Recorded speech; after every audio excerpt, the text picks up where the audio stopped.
అమ్మాయిలు కూడా హస్తప్రయోగం చేస్తారు. మీలో ఇది ఎంతమందికి తెలుసు? ఎందుకు చేస్తారు? ఆ పరిస్థితి ఎందుకు వస్తుంది? అసలు ఇది నార్మలా? లేకపోతే ప్రకృతికి విరుద్ధమా? దాని గురించి మాట్లాడదాము. చాలా సందర్భాల్లో నేను చూసేదేంటంటే, అబ్బాయిలకు ప్రాబ్లమ్ ఉంటుంది. దాని వలన వీళ్ళు ఈ పరిస్థితిలోకి వెళ్తారు. ఒకవేళ అబ్బాయి ఫిట్ ఉంటే వాళ్ళకు ఇది రాదు. అమ్మాయిలే ఇవాళ రేపు ఓపెన్ అయ్యి అబ్బాయిని తీసుకొస్తున్నారు, ఇతనికి ఈ ప్రాబ్లం ఉందని. కానీ కొంతమంది ఏమవుతున్నారంటే ఈ అన్‌న్యాచురల్ ఏవైతే మెథడ్స్ ఉంటాయో దానికి వెళ్ళిపోతారు. అంటే ఇప్పుడు ఫర్ ఎగ్జాంపుల్ వాళ్ళ హస్బెండ్ ఇక్కడ లేడు. మ్యారీడ్ కపుల్, హస్బెండ్ లేడు, బయటికెళ్ళాడు. ఒక 1 ఇయర్, 2 ఇయర్స్ తర్వాత వస్తాడు. అలాంటి అలాంటప్పుడు అమ్మాయి వాళ్ళ కోరికలను చంపుకోవడానికి ఈ హస్తప్రయోగం లాంటి అలవాట్లు పడుతుంది. అంటే ఫింగరింగ్ చేయడం కానివ్వండి, టాయ్స్ తీసుకొని చేయడం కానివ్వండి, కొన్ని వెజిటేబుల్స్ తీసుకొని చేయడం కానివ్వండి, చేసి వాళ్లకు వాళ్ళు తృప్తి పొందేటట్టు చూసుకుంటారు. అది తప్పని పరిస్థితుల్లో అది చేస్తున్నారు. That is different thing. కానీ చాలామందికి చూసేది ఏముందంటే, ఇవాళ రేపు నేనేం చూస్తున్నానంటే, చాలామంది వచ్చి చెప్తుంటారు, అంటే అమ్మాయిలకు కూడా అలవాటు అయిపోతుంది. అంటే హస్బెండ్ ఉంటాడు, కానీ వాళ్ళకు అలవాటు ఉంది. అయితే ఇది చేయవచ్చా లేదా, చేస్తే హెల్త్ మీద ఏం ఎఫెక్ట్ పడుతుందో సైంటిఫికల్లీ దాని గురించి మాట్లాడదాము.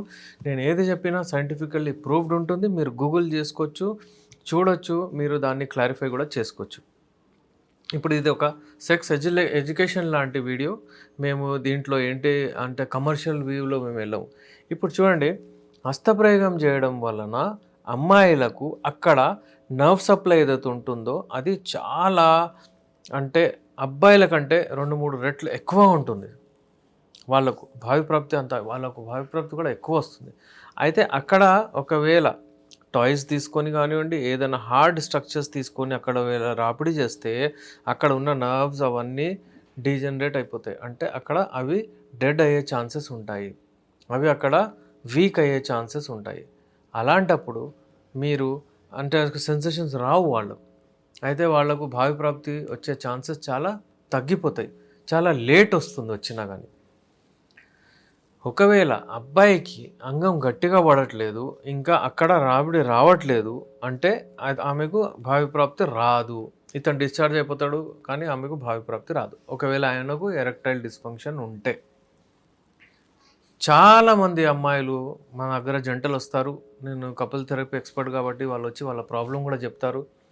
చెప్పి నా తర్వాత ఏం తెలుతుందంటే అబ్బాయికి ఎరెక్టైల్ డిస్ఫంక్షన్ ఉంటుంది. అయితే ఈ తప్పని పరిస్థితిలో సార్ నాకు ఫింగరింగ్ అది ఇది చేయించాల్సి వస్తుంది. ఈయనకు అయిపోతుంది, ఈయన జరిగిపోతాడు. కొన్ని రోజులు ఈయన వైగ్రా అది ఇది కూడా వాడాడు, కానీ ఇప్పుడు అది కూడా వర్కౌట్ అవ్వట్లేదు. అలాంటి అప్పుడు నాకు తప్పని పరిస్థితుల్లో ఇది చేయాల్సి వస్తుంది, కానీ నాకు కూడా అది ఇష్టం లేదు.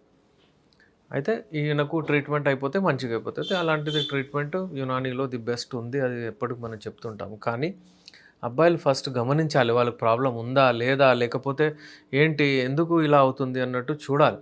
ఇంకో విషయం ఏంటంటే, కొంతమంది అమ్మాయిలకు అలవాటు అయిపోతుంది వైబ్రేటర్స్. ఆన్లైన్లో అబ్బాయిలకు కూడా దొరుకుతుంది, అమ్మాయిలకు కూడా దొరుకుతుంది. అమ్మాయిలు ఏం చేస్తారంటే ఆన్లైన్లో వైబ్రేటర్స్ అని తెప్పించుకుంటారు, ఏదో టాయ్స్ తెప్పించుకుంటారు. దానివల్ల ఏమవుతుందంటే వాళ్లకు అక్కడ చాలా సెన్సిటివ్ నరాలు ఏవైతే ఉంటాయో, చిన్న చిన్న నరాలు ఫుల్, అంటే అక్కడ అంత బాడీలో అక్కడే ఎక్కువగా ఉంటుంది నర్వ్ సప్లై, బ్లడ్ సప్లై అంతా.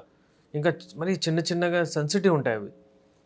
ఈ వైబ్రేటర్స్ వలన దాని వలన ఏమవుతాయంటే అవి కొంచెం నష్టం అవుతుంది దానికి. ఇంకేంటంటే ఇంటెన్సిటీ ఏదైతే ఉంటుందో, ఫోర్స్ఫుల్లీ హిట్ చేసేది అది ఎక్కువ ఉంటుంది. ఇప్పుడు నేచురల్ అంగం ప్రవేశించిన తర్వాత దానికి ఒక pH ఉంటుంది, దాని యోనిలో అది తడి అవుతుంది, నేచురల్ వేలో వస్తుంది వాళ్ళకు. దాని తర్వాత అంగం పోతుంది, అక్కడ రాపిడి చేస్తుంది, అక్కడికి అంటే ఇద్దరి మధ్యలో హార్మోన్స్ రిలీజ్ అవుతాయి. ఆక్సిటోసిన్ కానివ్వండి, ఎండార్ఫిన్స్ కానివ్వండి, ఇవన్నీ హార్మోన్స్ రిలీజ్ అవుతాయి. ఈ వైబ్రేటర్ తీసుకొని ఒకవేళ ఎక్కువ చేస్తే దానికి అదే ఇంటెన్సిటీని అబ్బాయి చేయాలని ఉంటుంది ఆమెకు. కానీ అబ్బాయిలు అదే ఇంటెన్సిటీతో సరే చెప్తారు, నాకు ఇంకా కొంచెము ఎక్కువగా గట్టిగా కావాలని చెప్తారు, ఫాస్ట్ కొంచెం హార్డ్ అని చెప్తారు చూడండి. దానివల్లనేమో అబ్బాయి ట్రై చేస్తాడు. కానీ ఈమె ఆ టాయ్స్, ఆ వైబ్రేటర్స్ యూజ్ చేయడం వలన ఇంకా హార్డ్, ఈయన ఎంత హార్డ్ చేయగలుగుతాడు? ఒకసారి 2 సార్లు 3 దాని తర్వాత చేయలేడు. ఈమె వైబ్రేటర్‌ది అది ఇంటెన్సిటీ పెంచుకోవచ్చు, ఎంతైనా పెంచుకోవచ్చు. కానీ దాని స్పీడ్‌కి ఈయన మ్యాచ్ అవ్వలేడు. సో, ఈయనది వైఫల్యం, ఈయనది అసలు పనికి రాదు. అదే అలవాటయిపోతది. అంటే సింపుల్ అయితే వైగ్రా ఉంటుంది కదా! అప్పుడప్పుడు 25 ఎంజీ తీసుకుంటాడు. మళ్ళా 50 ఎంజీ, దాని తర్వాత 100 ఎంజీ. ఇక ఏది ఒక లిమిట్ వస్తది, అది కూడా పనిచేయదు అట్లా. సేమ్ అక్కడ కూడా అలాగే ఉంటుంది. అమ్మాయిలు ఎప్పుడైనా సరే హస్తప్రయోగం లాంటి అలవాటులో పడుతున్నారంటే దానికి మెయిన్ కారణం మ్యారీడ్ పీపుల్‌లో అబ్బాయి ఫిట్ ఉండకపోవడం. ఫస్ట్ అబ్బాయి ఫిట్ ఉండాలే. అతనికి ప్రాబ్లమ్ ఉండకూడదు. ఏ ప్రాబ్లమ్ ఉండకూడదు? అతనికి ఎప్పుడైనా సరే అంగస్తంభన వైఫల్యం ఉండకూడదు. ఎరెక్టైల్ డిస్‌ఫంక్షన్ ఉండకూడదు. అంగం గట్టిగా ఉండాలే. ఆలోచించినప్పుడు అంగం దగ్గర స్టిమ్యులేషన్ అవ్వాలే. ఏమైనా అమ్మాయి గురించి ఆలోచించాడు, లేకపోతే రతిక్రీడ గురించి ఆలోచించాడు, ఏదైనా పర్సనల్ ఏదైనా మాట్లాడాడు, కమ్యూనికేట్ అయ్యాడు, ఐ టు ఐ కాంటాక్ట్ అయ్యాడు అమ్మాయితో అప్పుడు అన్నప్పుడు అంగంలో మూవ్‌మెంట్ రావాలి. రాకపోతే మీకు ప్రాబ్లమ్ ఉన్నట్టే. తర్వాత మీరు వెళ్ళిన తర్వాత, అంగాన్ని ప్రవేశించిన తర్వాత మీరు అట్లీస్ట్ 5-7 మినిట్స్ ఉండగలగాలి. ఒకవేళ మీరు 5-7 మినిట్స్ లేరు, 1 మినిట్‌లోనే అయిపోతుందంటే మీకు ప్రీమెచ్యూర్ ఎజాక్యులేషన్ ఉంది. మళ్ళీ దానికి అమ్మాయి సాటిస్ఫై చేయడానికి ఫింగరింగ్ అది ఇది ఏదో చేసుకుంటది. ఇది నార్మల్ అవుతుంది ఇవాళ రేపు. అలాగే ఏందంటే నార్మల్లీ న్యూరోజెనిక్ ఈడీ అని చెప్తారు. అది ఎందుకు అవుతుంది అంటే అబ్బాయిలు హస్తప్రయోగం చేయడం వలన వాళ్ళ నరాలు అవుతుంది, అంగం గట్టిగా పడదు. ఇది న్యూరోజెనిక్ ఈడీ ఇవాళ రేపు ఇందులో అవుతుంది. నార్మల్లీ మనం ఏం చూస్తామంటే ఇది న్యూరోజెనిక్ ఈడీ అయ్యేది వాళ్లకు, అంటే ఎవరికైతే షుగర్ ఉన్న వాళ్ళకు, డయాబెటీస్ ఉన్న వాళ్ళకు, లేకపోతే స్పైనల్ కార్డ్ ఇంజరీ ఉన్న వాళ్ళకు. ఎప్పుడైనా సరే కొట్టుకున్న అబ్బాయిలు ఏదైనా హస్తప్రయోగం చేయడం వలన ఆర్టీరియోజెనిక్ ఈడీ అలాగే వీనోజెనిక్ ఈడీ కూడా వస్తుంది డెఫినెట్లీ. ఎందుకంటే అక్కడ ఆర్టరీస్, వెయిన్స్ దెబ్బతింటాయి, కానీ నర్వ్స్ కూడా దెబ్బతింటాయి. సో వీళ్ళ అబ్బాయిలకు ప్రాబ్లం ఉంటే అబ్బాయిలు ట్రీట్మెంట్ చేయించుకోకపోతే, అబ్బాయిలు ఫిట్ ఉండకపోతే వాళ్ళు దాంట్లో పడుతున్నారు. ఓకే, కొంతమంది ఉంటారు వాళ్ళ అన్‌న్యాచురల్ ఏదో అబ్బాయిలు ఎట్లా సినిమాలు చూస్తారు, ఫోన్లు అవి ఇవి ఉండి వాళ్ళు కూడా హస్తప్రయోగంలో పడతారు. అలాగే అమ్మాయిలు కూడా హస్తప్రయోగంలో పడతారు.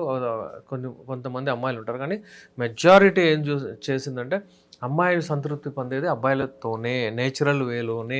అందుకే అబ్బాయిలు ఫిట్ ఉండాలనే కోరుకునేది అమ్మాయిలు. అబ్బాయిలు ఫిట్ ఉండకపోతే ఇవాళ రేపు ఓపెనే చెప్పేస్తున్నారు వాళ్ళు, ఈయన ఫిట్ లేడు, ఈయనకు అంగం గట్టిగా పడట్లేదు, ఈయన 1 నెల అయింది, దాని తర్వాత వెళ్ళిపోయింది, డిస్ప్యూటెడ్ మ్యారేజ్, డివోర్స్ వరకు వెళ్ళిపోతున్నాయి, ఇవన్నీ ఇబ్బందులు ఉన్నాయి.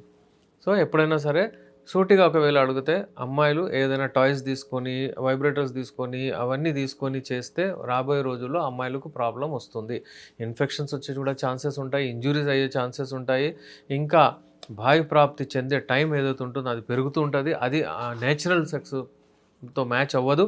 ఏ అబ్బాయి అయినా సరే, ఎవరైనా సరే ఆమెకు సంతృప్తి ఇవ్వలేడు. అందుకే ఏంటంటే అది అవాయిడ్ చేయడమే బెటర్. అమ్మాయిలకైతే మనము సలహా ఇచ్చాము, మీరు అది ఆపేయండి, చేయకండి ఆ వైబ్రేటర్స్ అది ఇది అని. కానీ అలాగే అబ్బాయిలకు నేనేం చెప్తున్నానంటే మీరు హెల్తీగా ఉండండి, నేచురల్ ఫుడ్స్ తీసుకోండి. ఈ సమ్మర్లో మీరు పుచ్చకాయ, దానిమ్మ పండు, ఖజూరు ఎట్లైనా వాడండి సాయంత్రం పూట. అలాగే మీరు మీ వర్కౌట్ ఏదైతే ఉంటుందో అందులో జస్ట్ ఒక 15 మినిట్స్ పెట్టండి. పొద్దున పూట అంటే 5 మినిట్స్ వాకింగ్ పెట్టండి, 5 మినిట్స్ యోగా పెట్టండి, ఒక 5 మినిట్స్ కీగల్ ఎక్సర్సైజ్ పెట్టండి. ఇవి ఎట్లయినా చేస్తూ ఉండండి. ఒకవేళ ఏదైనా మరీ ప్రాబ్లం ఉంది, అంగం గట్టిగా పడట్లేదు, ఎక్కువసేపు చేయలేకపోతున్నారు, తొందరగా అయిపోతుంది, ఇలాంటి ఇబ్బందులు ఉంటే యునాని మెడిసిన్స్ బెస్ట్ మెడిసిన్స్ ఉన్నాయి. స్క్రీన్ పైన మా నంబర్ ఉంది, కాంటాక్ట్ అవ్వచ్చు. నేను మీ డాక్టర్ ఎస్ఆర్ రెహమాన్, ఎండి యునాని, నాంపల్లి, హైదరాబాద్ నుంచి.